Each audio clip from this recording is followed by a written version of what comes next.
आगे लिखते जाना है।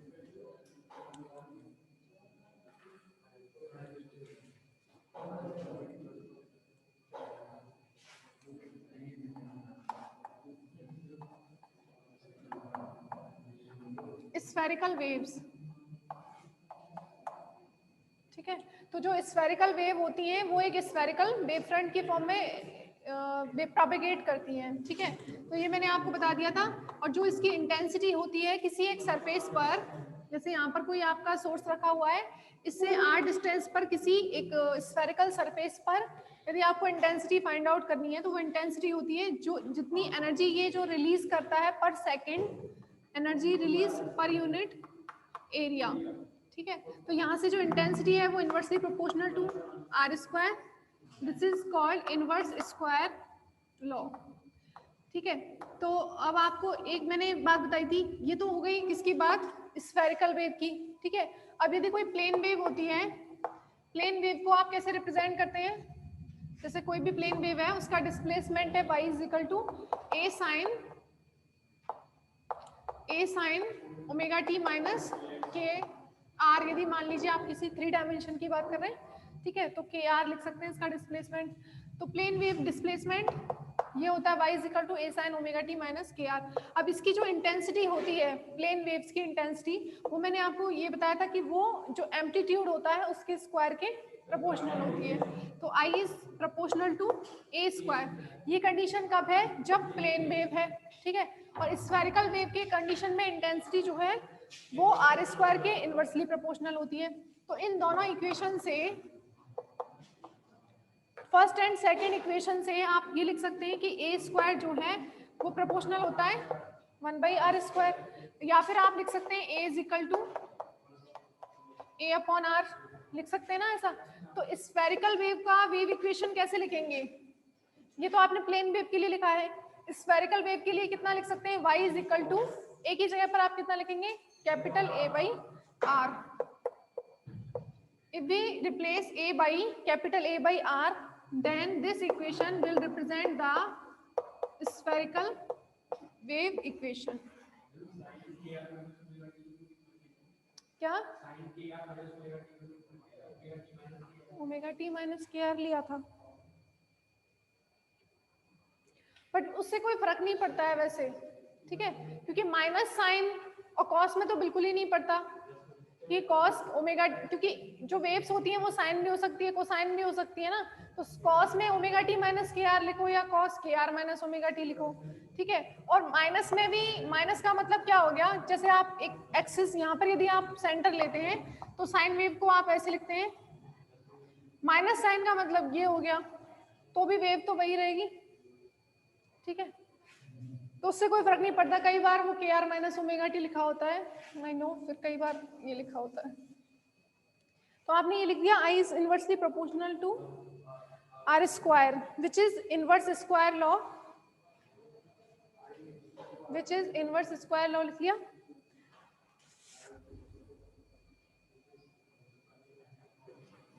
In case of plane wave, in case of plane wave,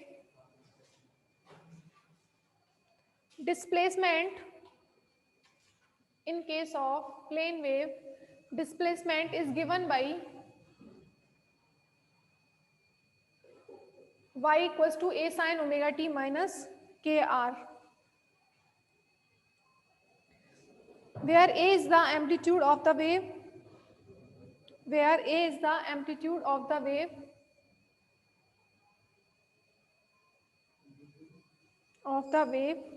then the intensity of the plane wave, intensity of the plane wave I is proportional to a square,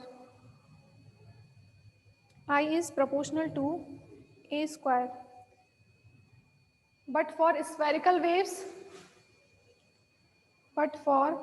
spherical waves, I is inversely proportional to r square.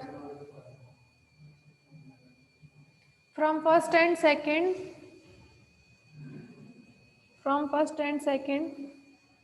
a square is proportional to 1 by r square. और A is equal to capital A by R. Hence the equation of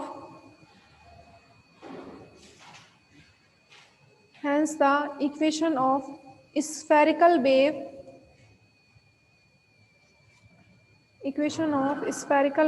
is given by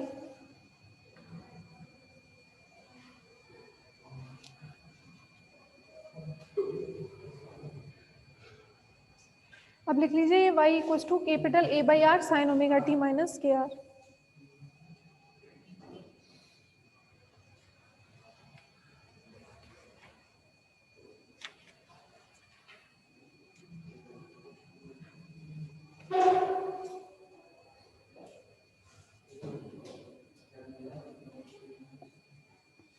अब इसमें question लिखेंगे A 1 watt, question है A 1 watt power sound 1 watt power sound emits spherical wave in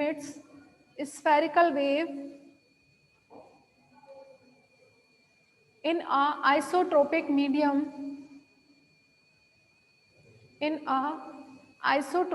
medium calculate the intensity of the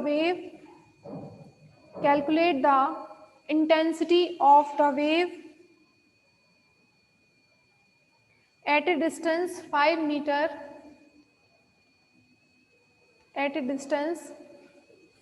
meter from the source.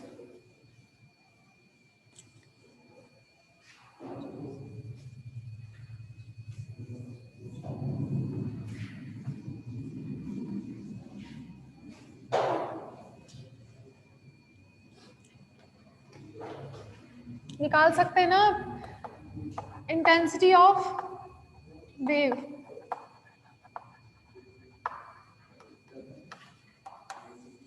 Intensity of wave कितना होता है?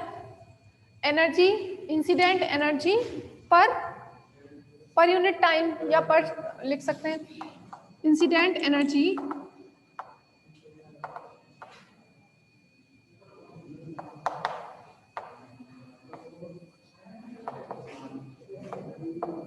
Per unit time upon क्या होता है? Area of surface, area of sphere भी लिख सकते हैं. ठीक है, तो उसने क्या दिया हुआ है? 1 वाट दिया हुआ है. ठीक है, तो वाट मतलब क्या होता है? एनर्जी पर यूनिट टाइम, वही तो पावर होता है. ठीक है, तो इसको आप 1 वाट लिख सकते हैं. अब यहाँ पर ये क्या है? Incident energy per unit time. तो यूनिट टाइम का मतलब इसी में इंक्लूड हो गया ना, यूनिट टाइम मतलब t इक्वल्स टू 1 हो गया. तो यहाँ पर आप इसको लिख सकते हैं 1 वाट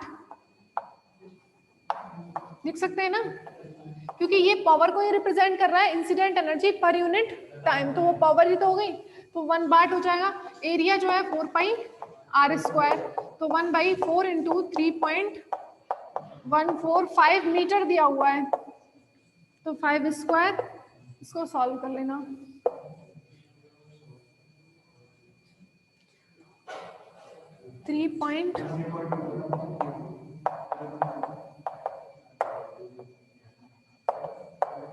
ऊपर तो वाट ही आएगा. ठीक है, ये दोनों तो कांस्टेंट है, मीटर स्क्वायर हो जाएगा.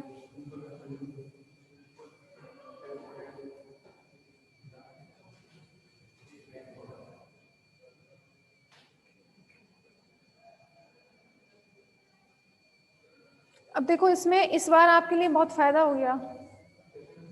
इसके बाद का पूरा चैप्टर काफी हट ही गया है. देखो,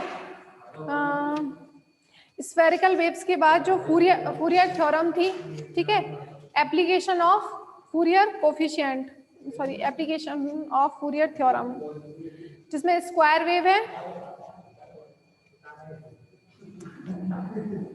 और phase velocity, group velocity and dispersion of waves. इसके बाद पूरा टॉपिक हट गया. तो आपको क्या लर्न करना है इसमें? टाइप्स ऑफ वेव स्टार्टिंग में बताया था, मैकेनिकल एंड इलेक्ट्रोमैग्नेटिक वेव्स. उसके बाद में मैंने आपको 3 डेरिवेशन वो बताए थे। इसमें फर्स्ट तो था वेलोसिटी ऑफ ट्रांसवर्स वेव, फिर उसके बाद वेलोसिटी ऑफ लॉन्गिट्यूडिनल वेव्स, फिर वो गैस वाला बताया था, गैस कॉलम में लॉन्गिट्यूडिनल वेव का वेलोसिटी, फिर उसके बाद हाँ एक सॉलिड वाला भी। 3 डेरिवेशन हो गए ना। उसके बाद Newton hypothesis and Laplace correction, वो भी आपको पढ़ने, प्रेशर वेव्स पढ़नी है। उसके बाद का चैप्टर हट गया है, ठीक है। बट इसमें 2 चैप्टर थे इस यूनिट में, तो सेकंड वाले चैप्टर में जो है वो सब आप पढ़ लो। इलेक्ट्रोमैग्नेटिक वेव पार्ट 2 है, मतलब होता है ऐसा था, एक क्वेश्चन इसमें से आता है, एक क्वेश्चन उसमें से आता है। बहुत है, कुछ तो पढ़ लो। हाँ हाँ वही पढ़ा देंगे, जितना है उतना तो पढ़ा देंगे। कुछ तो पढ़ो, इतना हट गया है उसमें से भी तो नहीं पढ़ो, जो नहीं हटा उसको ही नहीं पढ़ोगे। अब बाई चांस आ गया तो तुम मेरा गला दबाओगे। देखो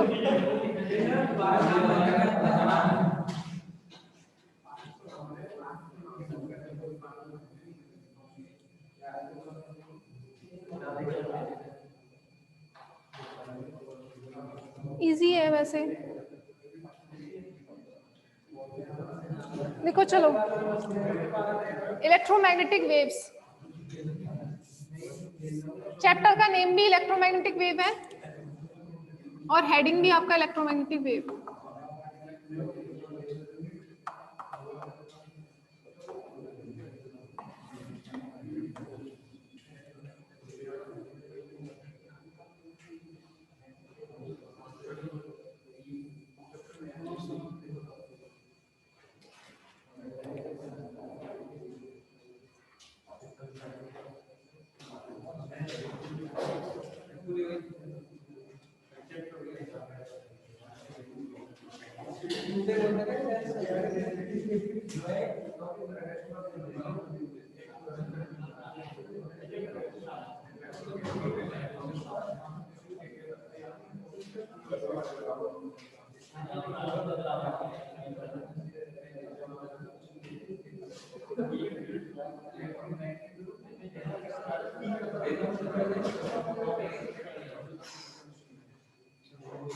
लिखेंगे अभी electromagnetic waves and the property भी पढ़नी है आपको इसमें, और इलेक्ट्रोमैग्नेटिक वेव्स तो जो आपने पढ़ा हुआ है ना इलेक्ट्रोमैग्नेटिक वेव पढ़नी है, ठीक है।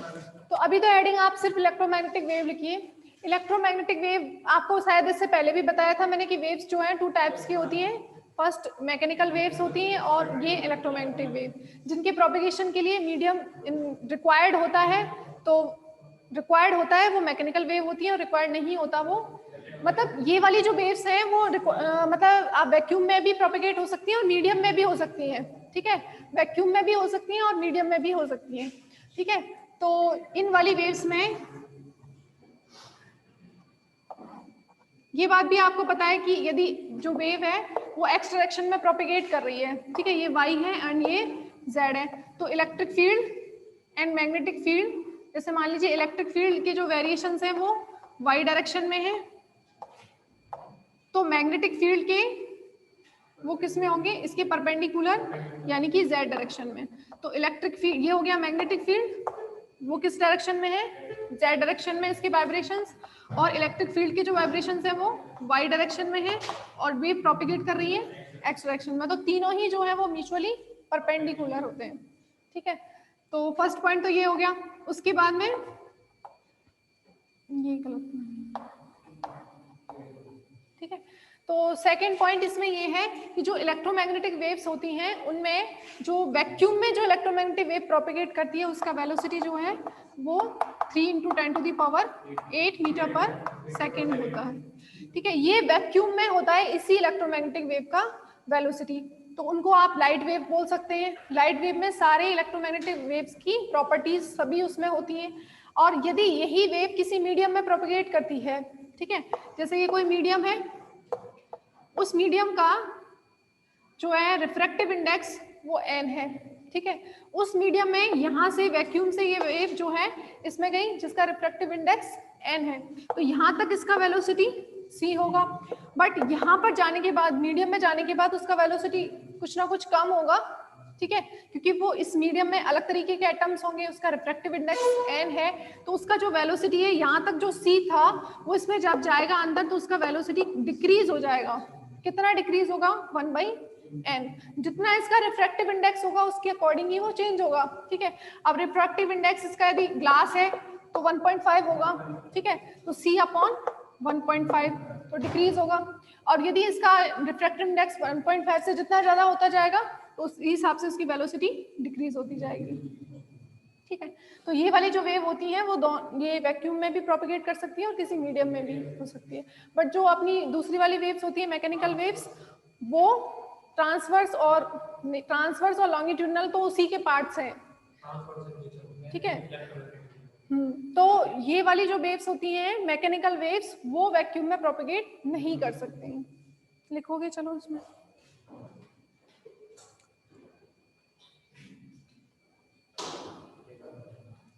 First of all, Maxwell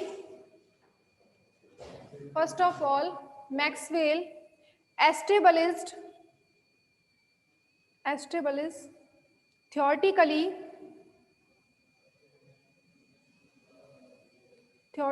that harmonic variation of electric and magnetic field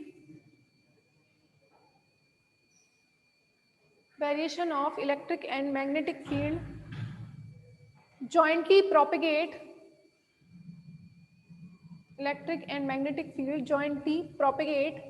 as a wave, jointly मतलब साथ साथ में, इलेक्ट्रिक एंड मैग्नेटिक वेरिएशन सीधे साथ साथ होते हैं ना, jointly propagate as a wave through free space. These waves are called as a wave through free space.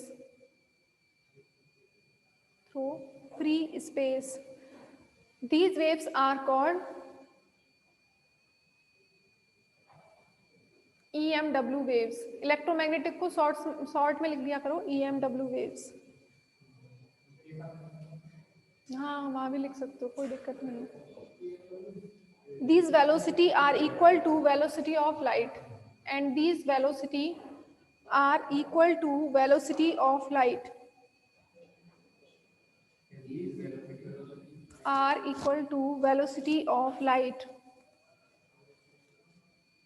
velocity of light c equals to 3 into 10 to the power 8 meter per second.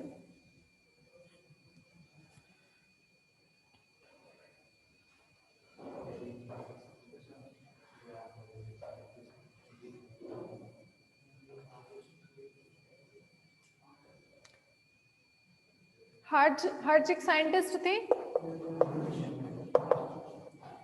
Next line में लिखना, Hertz experimentally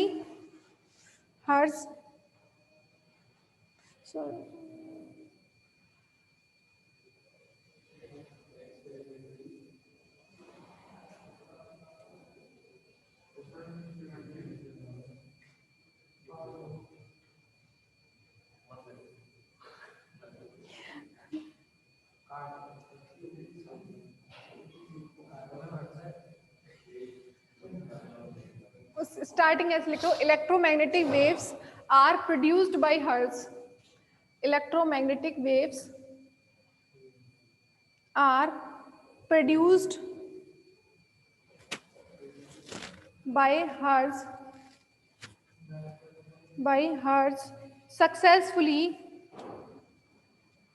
successfully in laboratory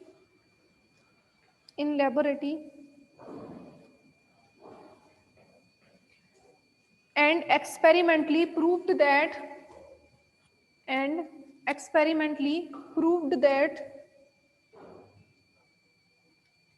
all the properties of light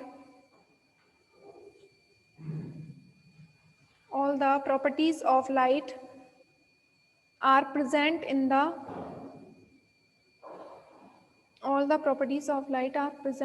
electromagnetic wave.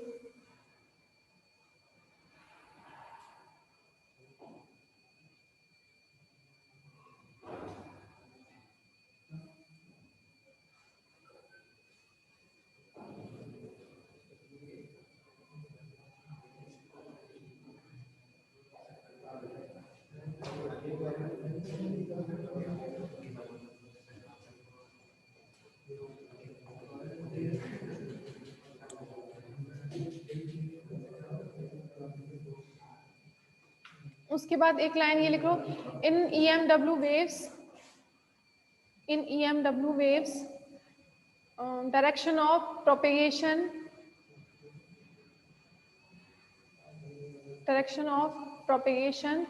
and electric field E vector and magnetic field B vector are mutually perpendicular.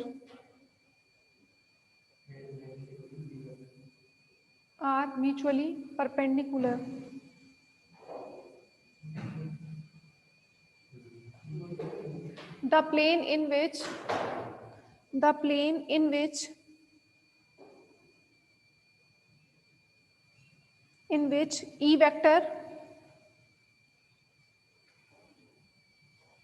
E vector and direction of propagation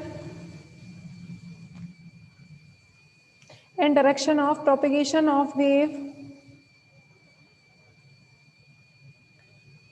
exist is called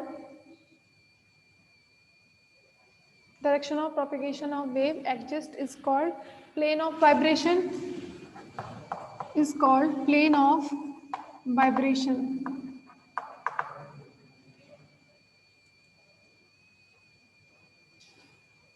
and the plane in which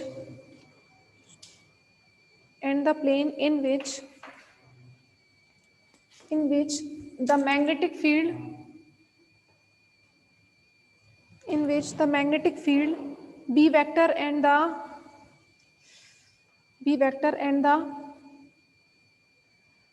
direction of polarization, direction of propagation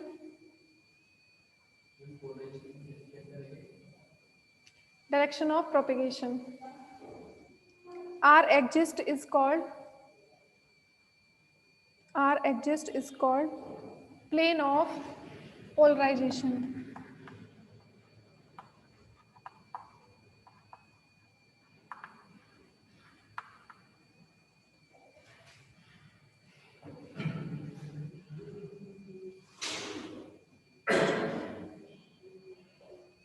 उसके बाद आप ये diagram बना लो, फिर लिखेंगे properties.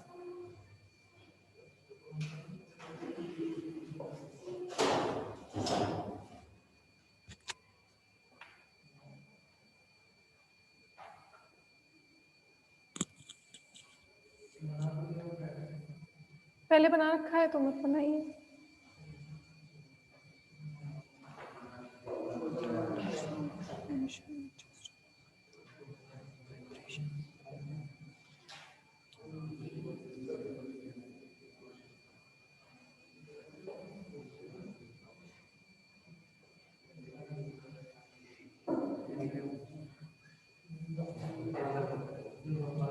देखो अब मैंने एक दो प्लेन आपको बताए ये वाले कि in which electric field and direction of propagation exist is called plane of vibration. ठीक है, electric field and direction of propagation exist is called plane of vibration. इसका मतलब जो कौन सा प्लेन होगा यहाँ पर, वाई एक्स प्लेन होगा। ठीक है, तो वाई एक्स प्लेन को आप क्या बोलेंगे, प्लेन ऑफ वाइब्रेशन। ठीक है, और the plane in which magnetic field and plane of vibration exist is called plane of polarization. इसका मतलब कौन सा प्लेन होगा, एक्स जेड वाला प्लेन। ये तो लिखवा दिया मैंने, तो यहाँ ब्रैकेट में लिख देना आप एक्स जेड और यहाँ पर Y X, X Z plane and Y Z plane.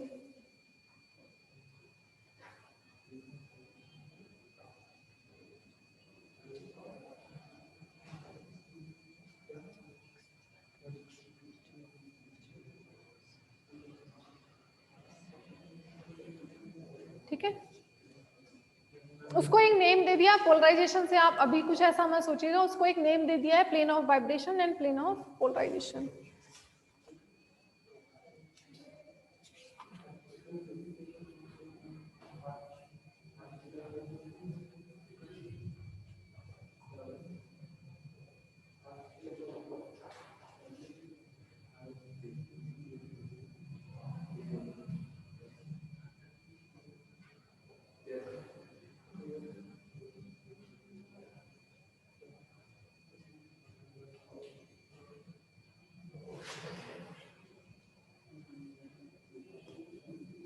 लिखना जेम्स क्लार्क मैक्सवेल, प्रॉपर्टीज लिखवाएं पहले,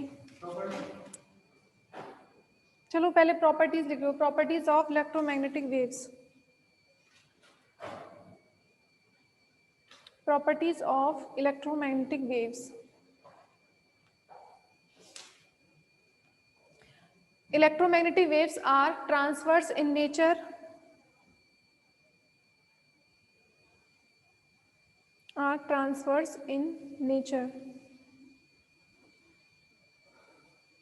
that is vibration of E vector and vibration of E vector and B vector, vibration of E vector and B vector are normal to each other, are normal to each other. Second लिख लो इसमें, electric and magnetic fields of EM wave, electric and magnetic field of EM wave both propagate simultaneously in the same phase,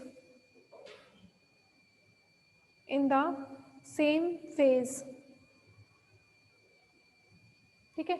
same phase का मतलब ये हो गया कि जैसे देखो यहाँ पर इलेक्ट्रिक फील्ड की एक वेव यहाँ पर कंप्लीट हुई है ना, ठीक है, यहाँ तक कंप्लीट हुई है, उसी तरीके से मैग्नेटिक फील्ड की भी इतने टाइम में एक ही वेव कंप्लीट हुई है, ठीक है, और दोनों ऐसे ही प्रोपेगेट करेंगी, ऐसा नहीं होगा कि मैग्नेटिक फील्ड पहले आगे पहुंच जाए, इलेक्ट्रिक फील्ड बाद में रहे, तो दोनों साथ साथ ही सेम फेज में प्रोपेगेट होंगी।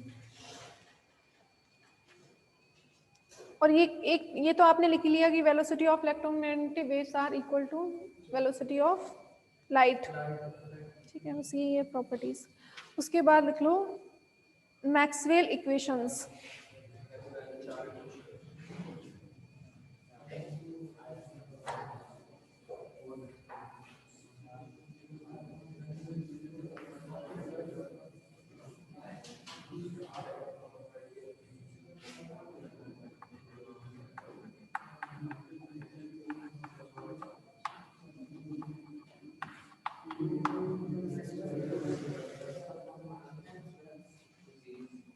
James Clerk Maxwell, James Clerk Maxwell, James Clerk Maxwell,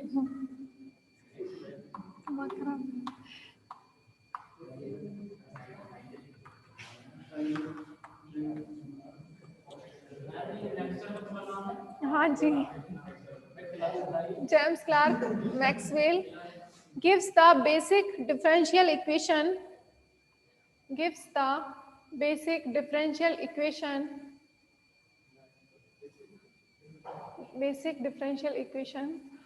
for electric field and magnetic field.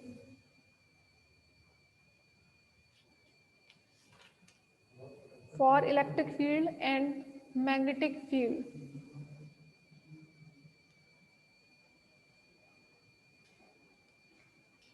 Are called Maxwell equations, ठीक है। तो आपने जो मैक्सवेल इक्वेशन पढ़ी है वो आपने डिफरेंशियल फॉर्म पढ़ा है क्या? हिंदी मीडियम तो बोल रहे थे कि हमने पढ़ा ही नहीं है। हाँ, तो आप मुझे बताओ कि आपने इस तरीके से इक्वेशन पढ़ी है क्या? डाइवर्जेंस ऑफ ई वेक्टर कितना होता है? Rho by epsilon naught, divergence of B equals to 0 होता है।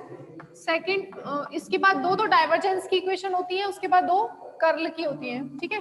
Divergence of E vector, divergence of B vector, उसके बाद आता है कर्ल ऑफ ई वेक्टर, किसके इक्वल होता है? Curl of E vector minus del B by del T, ठीक है। उसके बाद curl of B vector, curl of B vector किसके इक्वल होता है? Mu J plus del D vector by T, जहां पर डी होता है डिस्प्लेसमेंट वेक्टर, डिस्प्लेसमेंट वेक्टर किसके इक्वल होता है?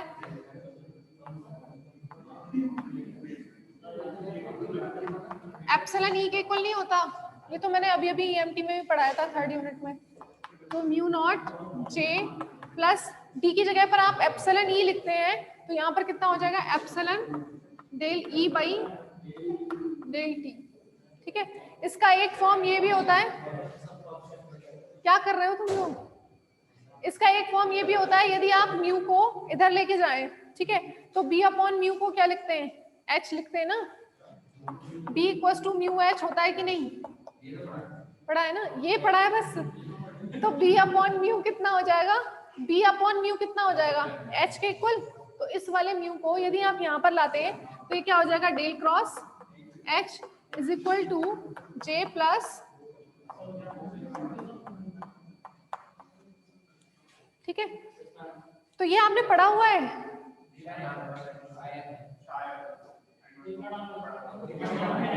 तो मैक्सवेल इक्वेशन नहीं पढ़ी आपने? ये दूसरी है, ऐसा ही लग रहा है तुम्हें भी? क्यों, पहली कौन सी थी?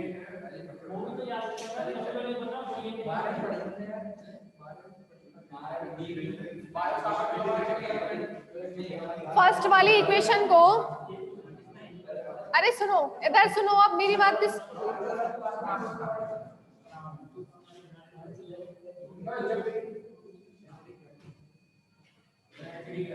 यहाँ पर ये आपने इक्वेशन निकाली थी, मैक्सवेल ने कोई अपनी इक्वेशन नहीं दी थी, उसने सिर्फ उनको मॉडिफाई किया था। ठीक है, जैसे आपने यहाँ पर गॉस लॉ, हाँ ऐसा ही समझ लीजिए, मतलब जो गॉस ने जो अपना लॉ दिया था उससे इसने ये वाली इक्वेशन को बनाया था। ठीक है, सेकंड वाला तो उसके बाद ये वाला फैराडे लॉ से, फैराडे लॉ, ठीक है, और जो लास्ट वाली थी वो एम्पियर्स लॉ का यूज करके उसने बनाया था। ठीक है, तो जो आपने पढ़ी थी, मुझे ऐसा लगता है कि जो आपने मैक्सवेल इक्वेशन पढ़ी थी वो आपने इंटीग्रल फॉर्म पढ़ा था। ये मैंने जो लिखा है वो डिफरेंशियल में लिखा है, डेल ऑपरेटर है ना, डेल ऑपरेटर का मतलब क्या होता है? Del by del X, del by del Y, del by del Z. तो ये मैंने जो लिखी है वो मैक्सवेल डिफरेंशियल इक्वेशन है। ठीक है, और आपने जो पढ़ी है वो शायद डिफरेंशियल इंटीग्रल फॉर्म पढ़ा है। ठीक है, इंटीग्रल फॉर्म सुन लीजिए। अब तुम लोग इतनी बात क्यों कर रहे हो? इंटीग्रल फॉर्म में गॉस लॉ होता क्या है? तुम्हें गॉस लॉ भी याद नहीं है?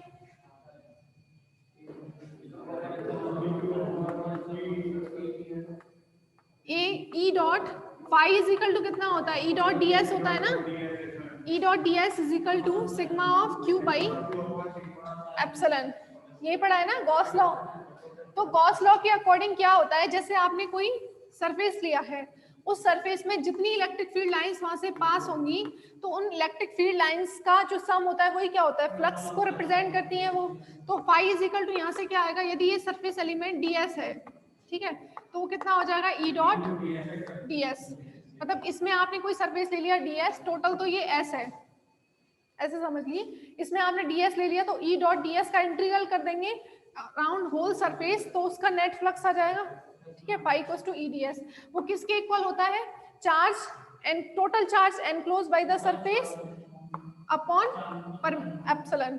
ठीक है, इसके इक्वल होता है electric flux phi equals to Q by epsilon not.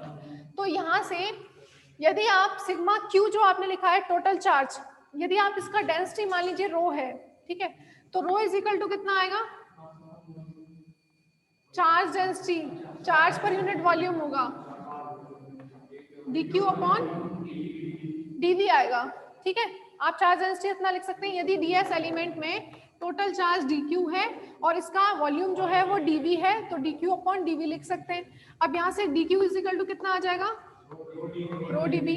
और यदि आपको पूरे उसका चार्ज निकालना है, वो साइड इंटीग्रेट कर देंगे, तो यहाँ से q इज इक्वल टू कितना आ रहा है? टोटल चार्ज रो dv आ रहा है इंटीग्रेशन। ठीक है, तो यहाँ पर जो सिग्मा क्यू है वो टोटल चार्ज है ना, तो उसको डेंसिटी की फॉर्म में आप ऐसा लिख सकते हैं, रो डीबी लिख सकते हैं डेंसिटी की फॉर्म में। ठीक है, तो यहाँ से E dot D S is equal to आता है 1/एप्सिलॉन रो dv। अब देखो इधर वॉल्यूम इंटीग्रल है और इधर सरफेस इंटीग्रल है, ठीक है। तो सरफेस इंटीग्रल को वॉल्यूम इंटीग्रल में चेंज करने के लिए कौन सी थ्योरम यूज होती है? सरफेस इंटीग्रल, आपने ये पढ़ा है E dot D S is equal to epsilon rho dv, ये पढ़ा है हमने। तो सरफेस इंटीग्रल को वॉल्यूम इंटीग्रल में चेंज करने के लिए कौन सी थ्योरम होती है? Gauss divergence. A dot D S is equal to कितना होता है? Divergence of A dv, first unit EMT, ठीक है। अब ऐसे तुम पेपर नहीं दे पाओगे, मुझे ऐसा लग रहा है, क्योंकि तुम पढ़ नहीं रहे हो बिल्कुल भी। ये EMT में फर्स्ट यूनिट में मैंने बताया हुआ है कि सरफेस इंटीग्रल को वॉल्यूम इंटीग्रल में चेंज करने के लिए गॉस डाइवर्जेंस थ्योरम यूज होती है। उसके अकॉर्डिंग किसी भी वेक्टर का जो सरफेस इंटीग्रल होता है उस वेक्टर के डाइवर्जेंस के वॉल्यूम इंटीग्रल के इक्वल होता है। मतलब सरफेस को यदि आपको वॉल्यूम में चेंज करना है तो उसी वेक्टर का क्या लेना होगा? डाइवर्जेंस और वॉल्यूम इंटीग्रल। अब देखो यहाँ पर E डॉट डी एस है, यहाँ पर वेक्टर क्या है?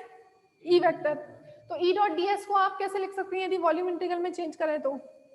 Divergence of E vector dv लिख सकते हैं, ठीक है। तो यहाँ पर से क्या आएगा? इसको कितना लिखेंगे? Divergence of E dv is equal to कितना आ जाएगा? रो dv अपॉन एप्सिलॉन, ठीक है। तो वॉल्यूम इंटीग्रल से वॉल्यूम इंटीग्रल कैंसिल आउट, तो यहाँ से divergence of E equals to कितना आ जाएगा? Rho, divergence of E equals to आएगा रो बाई एप्सिलॉन। यही तो है मैक्सवेल फर्स्ट इक्वेशन, समझे ना? आपने जो पढ़ी थी वो इंटीग्रल फॉर्म थी, ठीक है, और यहाँ पर ये जो लिखी हुई है मैक्सवेल की वही डिफरेंशियल फॉर्म है, ठीक है। तो आपने गॉस लॉ पढ़ा था, ठीक है। गॉस लॉ क्या होता है? E dot D S is equal to Q by epsilon not, ठीक है। एप्सिलॉन किसी भी मीडियम के लिए ले रहे हैं, तो क्यू को आपने डेंसिटी की फॉर्म में क्या लिखा?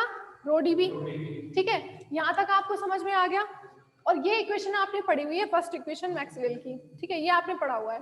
अब मैंने इसको किस में चेंज किया है? डिफरेंशियल फॉर्म में, और आपको यहाँ पर डिफरेंशियल फॉर्म में ही याद करनी है इक्वेशन। वैसे इनका डेरिवेशन नहीं है सिलेबस में, बट समझने के लिए आप समझ लो। यहाँ पर होता क्या है, किसी भी, अब देखो इधर सरफेस है इधर वॉल्यूम है, तो इसको आप सिंपलेस्ट कैसे कर सकेंगे कि दोनों तरफ या तो वॉल्यूम हो, दोनों तरफ या फिर सरफेस हो। इसके लिए एक थ्योरम है गॉस डाइवर्जेंस थ्योरम, उसके अकॉर्डिंग जो स्टेटमेंट मैं बोल रही हूँ, किसी भी वेक्टर का सरफेस इंटीग्रल, किसी भी वेक्टर का सरफेस इंटीग्रल यानी कि A डॉट डी एस उस वेक्टर के डाइवर्जेंस के वॉल्यूम इंटीग्रल के इक्वल होता है। यही स्टेटमेंट है बिल्कुल एग्जैक्टली। किसी भी सरफेस का, किसी भी वेक्टर का सरफेस इंटीग्रल उसी वेक्टर के डाइवर्जेंस के वॉल्यूम इंटीग्रल के इक्वल होता है। अब यहाँ पर वेक्टर क्या है? E vector. तो E डॉट डी एस को आप कितना लिख सकते हैं? इससे divergence of E vector dv लिख सकते हैं ना। तो मैंने इसको लिखा divergence of E vector dv। अब ये सरफेस से किस में चेंज हो गया? वॉल्यूम इंटीग्रल में, क्योंकि सरफेस को वॉल्यूम में चेंज करने के लिए गॉस डाइवर्जेंस थ्योरम होती है। तो यहाँ पर ये सरफेस से वॉल्यूम में चेंज हो गया। अब दोनों तरफ क्या बन गया? वॉल्यूम इंटीग्रल, इधर भी dv है और इधर भी, तो कैंसिल आउट कर सकते हैं। तो यहाँ से डाइवर्जेंस ऑफ E किसके इक्वल आ गया? रो बाई एप्सिलॉन के। और यही मैक्सवेल इक्वेशन है, ठीक है। सेकेंड इक्वेशन तो इजी है, कैसे कि divergence of B vector zero होता है। जीरो कैसे होता है? क्योंकि देखो जैसे जो मैग्नेटिक फील्ड लाइंस होती हैं वो ऑलवेज क्या बनाती हैं? क्लोज लूप बनाती हैं, ठीक है। तो जैसे मैग्नेटिक फील्ड लाइंस जो होती हैं, जैसे कोई भी मैग्नेट है, इसका एन पॉइंट है और ये एस, तो वो एन टू एस होती हैं, ठीक है। तो आउटसाइड एन टू एस होती है ना, अंदर तो एस टू एन होगी बट बाहर एन टू एस होती है। तो इस तरीके से, तो इसमें देखो जितनी इस मैग्नेट में मैग्नेटिक फील्ड लाइंस गई उतनी ही बाहर आ रही है। तो फ्लक्स क्या होता है? नेट फ्लक्स क्या होता है? Outside minus incoming flux. तो जितनी जा रही है उतनी ही आ रही है फ्लक्स फील्ड लाइंस, तो नेट फ्लक्स कितना हो गया? जीरो। और किसी भी वेक्टर का डाइवर्जेंस क्या होता है कि उसका फ्लक्स यानी कि मैग्नेटिक फील्ड का फ्लक्स कितना होगा? P dot D S upon area. Divergence जो है वो फ्लक्स को ही रिप्रेजेंट करता है पर यूनिट एरिया में, ठीक है। तो डाइवर्जेंस होता है फ्लक्स पर यूनिट एरिया। जब फ्लक्स जीरो है तो डाइवर्जेंस भी कितना होगा? जीरो होगा। तो फ्लक्स जीरो है तो डाइवर्जेंस भी जीरो होगा।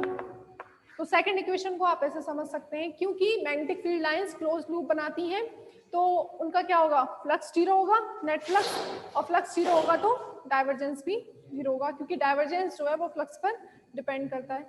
तो और ये वाली इक्वेशन गॉस लॉ से, और ये फेराडे से जो आपने पढ़ी हुई है ना, उसी में आप यदि फिर से क्या यूज करें, गॉस डाइवर्जेंस, ठीक है, तो फिर से हमें फेराडे ये वाली इक्वेशन आ जाएगी।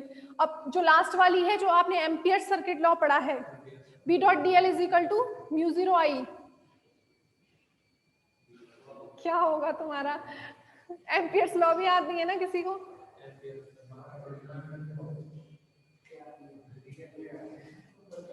चलो लिख लो, आपको डेरिवेशन याद नहीं रखना है, सिर्फ ये इक्वेशन याद रखनी है, ठीक है। तो मैक्सवेल इक्वेशन लिख लो चारों,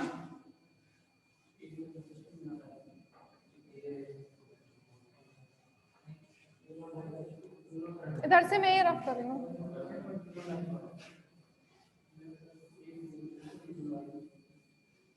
मेरे यहाँ कितने भी चीखने चिल्लाने से कुछ भी नहीं होगा, आपको ही पढ़ना पड़ेगा।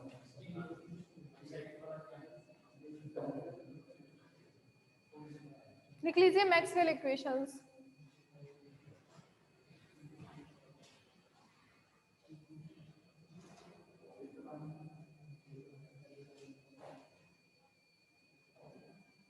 यहाँ पर एक तो ये रो यूज हो रहा है जो आपको नहीं पता हो शायद, एंड जे, तो साइड में लिख लेना rho is the here, rho is current density,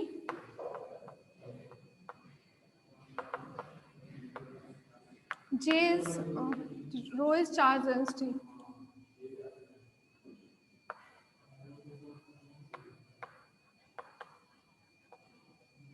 J is current density and epsilon and mu भी तो यूज हो रहा है ना, epsilon is the permittivity,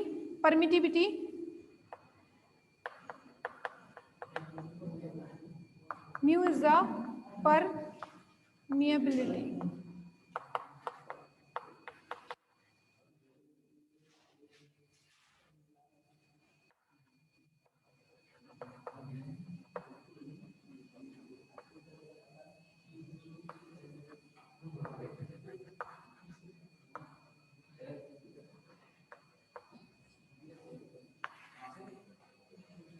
ये फर्स्ट इक्वेशन है, सेकंड इक्वेशन, थर्ड, एंड ये है फोर्थ, ठीक है। फोर्थ में ये दो हैं इसके, ठीक है, फोर्थ का दो में लिखा है मैंने, दो तरीके से लिख सकते हैं ना इसको, H की फॉर्म में भी लिख सकते हैं, B की फॉर्म में भी लिख सकते हैं।